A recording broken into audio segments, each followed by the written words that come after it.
Nike just released a brand new commercial featuring Caitlin Clark and her new Kobe shoe that she released today. And I saw this commercial yesterday on social media. I thought it was so cool. There's a shot when she's in the locker room and she opens her eye and it like turns into what looks like a snake eye, but when you zoom in, it's actually the Kobe logo in her eye. And as you know, Kobe's nickname was the Black Mamba. I just felt like across the board, this commercial was a 10 for 10. And a lot of people have been getting on Nike because they don't feel like they have been promoting Kaitlyn as much as they should. But I will say we have to give credit where credit is due. I feel like in the past month or so, they have been tweeting about Kaitlyn more. And then obviously with this shoe release, they made this super sick commercial to promote it. And of course, just today, Caitlin Clark's new Kobe PE shoe sold out in less than a minute. And I saw so many tweets about this, so many people who were so sad that they missed out on this shoe. I saw that there was this one Dick's store and people were lined up around the corner, like camping out trying to get the shoe. I also heard that Nike stocked about 14,000 of these, and that is an unconfirmed report, but they sold out in less than a minute. If that's any indication of what a Caitlin Clark signature shoe will do, I think Nike better continue to get on it and get ready to launch this brand for Kaitlyn. Imagine this. A highly anticipated sneaker drops, and in less time than it takes to brew a cup of coffee, it's gone. Not just sold out, but vanished. 13,000 units. That was millions of dollars made in 10 minutes. Her Kobe, those Kobe shoes, guess what? They sold out. The Kobe 5 Caitlin Clark Indiana Fever Edition. We're talking 13,000 pairs gone in roughly 60 seconds. This wasn't a slow trickle, it was a digital stampede, a feeding frenzy that left countless fans stunned and empty-handed. Pictures flooded social media, lines stretching around street corners, dedicated fans camping out, all for a chance at the latest footwear tied to a rising star. The product? Caitlin Clark's new Kobe PE shoe. The implication? Something much bigger, a seismic shift that Nike, a multi-billion-dollar empire, seemingly miscalculated on a monumental scale. This wasn't just a misstep. It was a corporate blind spot, setting the stage for a high-stakes drama that left another superstar, A'ja Wilson, allegedly fuming. Hot topic going around right now, A'ja Wilson, her not having her own signature shoe. There's no question that the best player in the WNBA should have her own shoe. But at the same time, Caitlin Clark is a rock star. The viewership, the jersey sales, they said she sold more jerseys in one day than the Cowboys sold all last year. You can't compare anybody to her. Should A'ja have her own shoe? 1,000%. But you can't get mad because Caitlin Clark has her own shoe. I'd argue that Caitlin Clark has had the biggest impact on women's basketball in a long time. I'm scared to say ever, but I think a long time. And I'm not saying she's the best. She could one day be the best. I'm not saying she's the best. I'm just saying she's had the biggest impact on the game. And that's why she has shoes. So congratulations to her. And A'ja Wilson should definitely have some shoes. Y'all have a good one. Let's be brutally honest. Numbers never sugarcoat. Caitlin Clark waltzes into the WNBA, and before she even has her own signature line, her Kobe collaboration launches, and those 13,000 pairs are gone in roughly a minute. Not 5, not 10, literally 60 seconds. It wasn't a product drop, it was a phenomenon. Compare that to A'ja Wilson's signature kicks, the Nike A1. Yes, they launched with a lot of fanfare, but reports indicated a very different reality. While some initial sales were strong, within weeks murmurs of lingering stock, of shoes destined for the clearance rack, began to surface. The contrast becomes even more stark in the secondary market.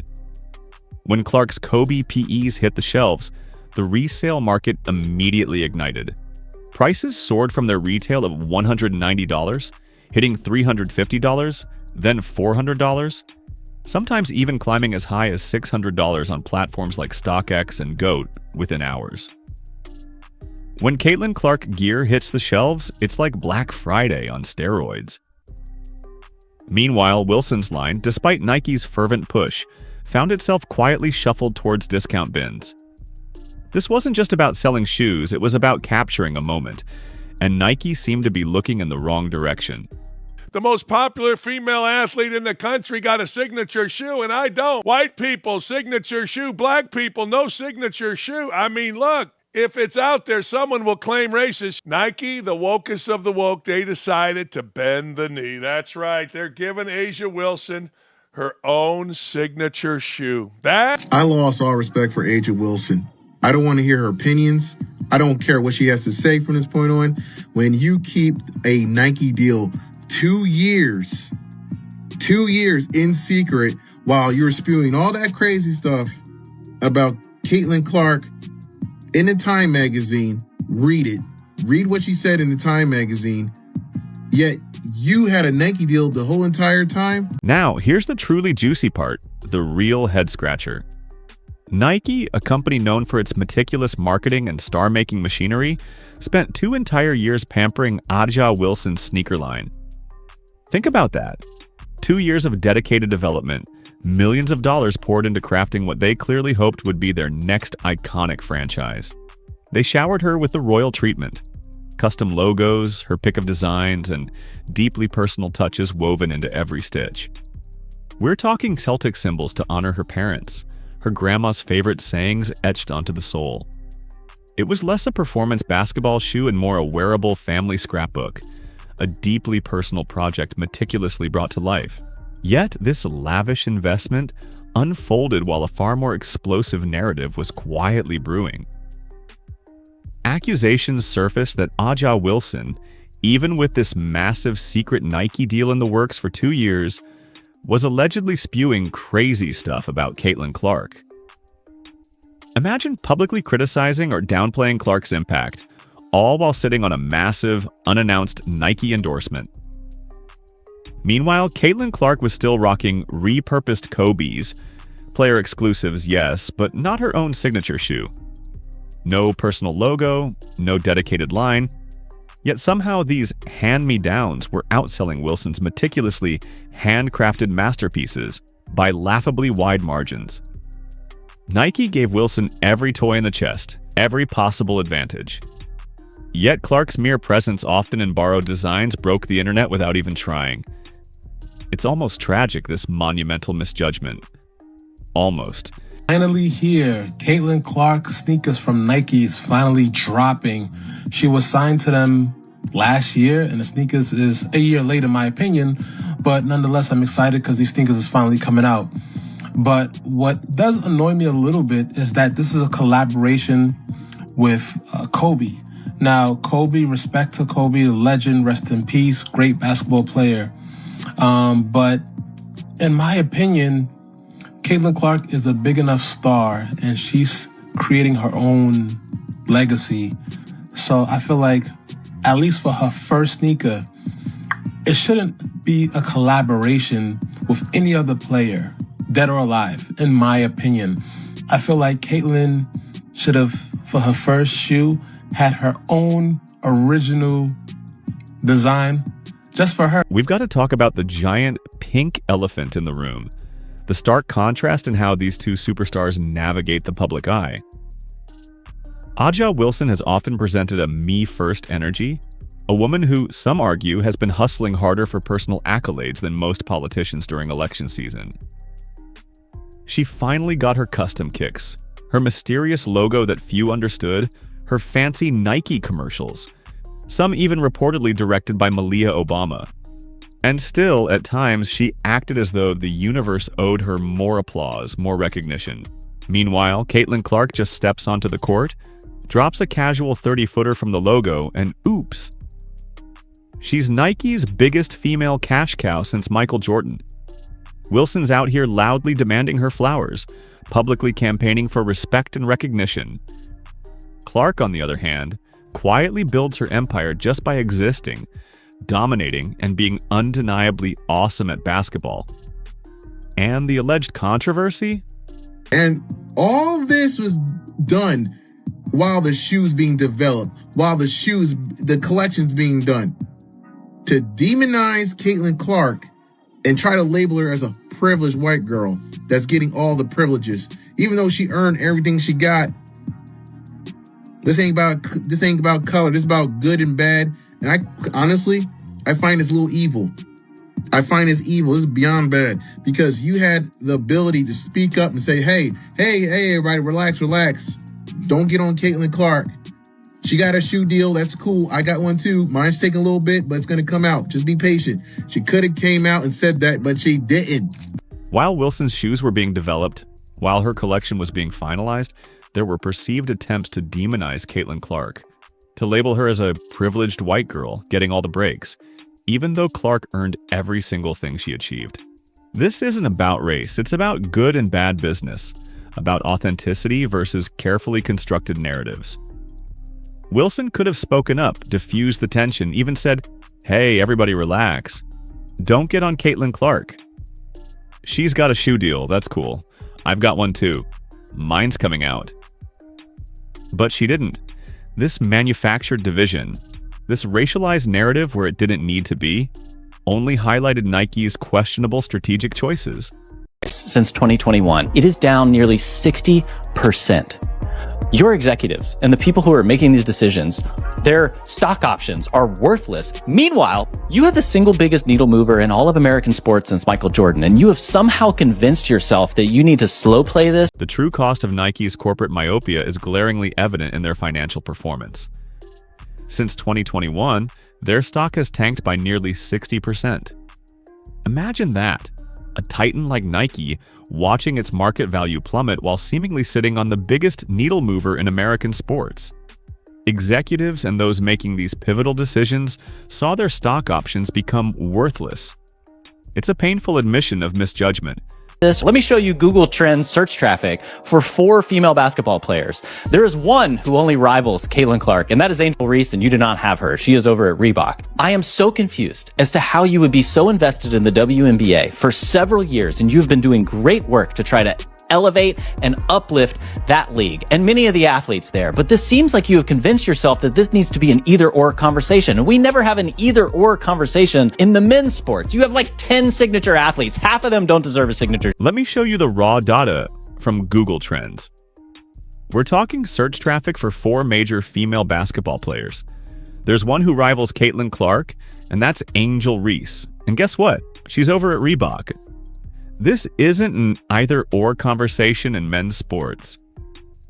Nike has 10 signature athletes, half of whom some argue don't even deserve a signature shoe. So why the hesitation, the slow play with Clark? Many speculate it was Nike wringing their hands, afraid to enter what they perceived as a politically divisive conversation, co-opted by media pundits and race baiting. They were too busy checking boxes on a social justice spreadsheet to see the genuine cultural phenomenon exploding right in front of them. This wasn't about cautious development. It was about a deeply flawed strategy costing them billions. Caitlin Clark isn't just a basketball player, she's an economic engine. She personally generated an estimated $82 million in economic impact for the state of Iowa alone during her college career. That's right, $82 million, all thanks to one 23-year-old from West Des Moines who decided to torch the NCAA record books. Her influence is so massive, it's practically a cultural meteor strike. Even former Nike basketball marketing head Jordan Rodgers went public, openly criticizing his old employer. He essentially told them, "Congrats, you clowns. You just let your golden goose nearly slip away." Their stock tanked, while they were out here trying to force-feed fans a brand story that nobody was buying. Instead of riding the actual tidal wave that is Caitlin Clark, they were fumbling around trying to manufacture buzz around Wilson, like she was Gretchen Wieners trying to make fetch happen. Spoiler alert, it never did. Nike finally snapped out of it, realizing they had basketball's Michael Jordan sitting right in front of them. Initially wearing Adidas in college, ready to revolutionize their entire women's category if they'd just get out of their own way. Clark inked her own 8-year, $28 million deal with Nike, instantly becoming their most powerful female brand without them lifting a single extra marketing finger. Every time she hits the hardwood in Nike gear, it's like a multi-million-dollar commercial they didn't even have to storyboard. Wilson needed stylists, scriptwriters, and choreographed promos to push her brand. Clark just needs a ball and a hoop, and she's printing money. So it finally happened. Caitlin Clark's Kobe drop hit, And the internet didn't just slow down, it actually imploded into full meltdown mode. Meanwhile, Aja Wilson was off in the corner, watching her meticulously plotted, months-long rollout get completely eclipsed by Clark's casual Tuesday sneaker release that she barely even promoted. The difference is so glaring it's almost comical. Wilson needed elaborate teaser campaigns, glossy photo shoots, influencer seeding, and extensive PR tours, and even then, she struggled to move her shoes consistently. Clark just posted a photo, and the next thing you know, people were lining up around the block like they were trying to snag the last PS5 on Earth. And you know what's really eating at Wilson? It's that Nike is finally admitting what every sane person has seen for years. Clark doesn't just sell sneakers. She sells hope, hype, and the dream that you too could launch threes from the logo. The public spoke loud and clear with their wallets. Kaitlyn is tomorrow, and Wilson's over here desperately clinging to yesterday's buzz, trying to stay in the frame. Nike tried so hard to make Asia happen, but you simply can't fake what Kaitlyn naturally radiates. Nike's pivot isn't just smart, it's downright essential. They were so busy crafting Wilson's image from scratch that they almost missed Clark single-handedly, lifting the entire WNBA into the mainstream spotlight. Her games easily top 1 million viewers, while other matchups are lucky to flirt with 300,000. When Clark's in town, ticket sales explode. Little kids wear her jersey like they're dressing up as their favorite superhero. That's not a marketing team's Photoshop magic. That's genuine world-shifting star power that brands dream about. And the irony? It's absolutely delicious.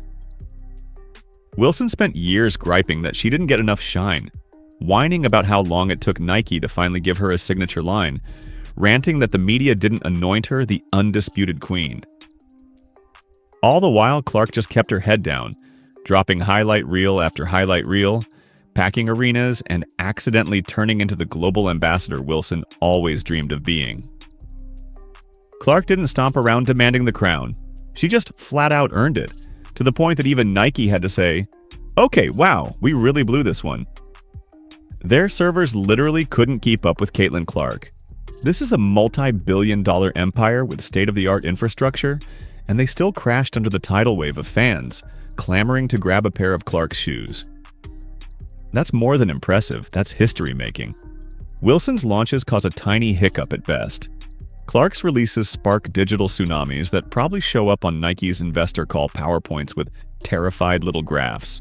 The numbers don't lie, and they deliver a resounding verdict. Clark's Kobe PE shoes retailed for $190, and within hours they were fetching $345 on StockX, $386 on GOAT, and $375 on Flight Club. This is the Caitlin Clark effect.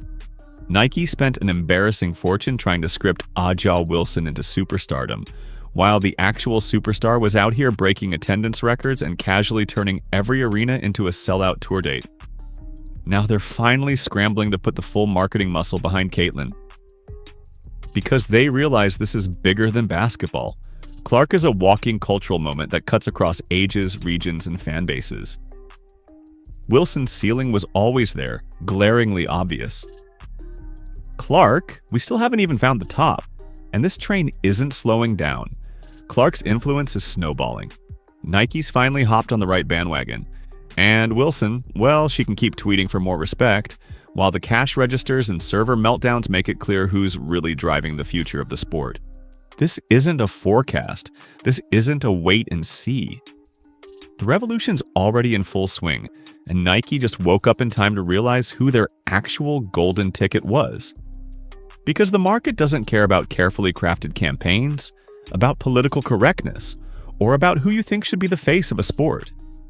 It cares about undeniable talent, authentic connection, and the raw excitement that Caitlin Clark brings. And it just voted loud and clear with every sold-out size 9 on Earth. The future of sports marketing isn't about manufacturing fame. It's about embracing the unscripted, undeniable power of organic stardom.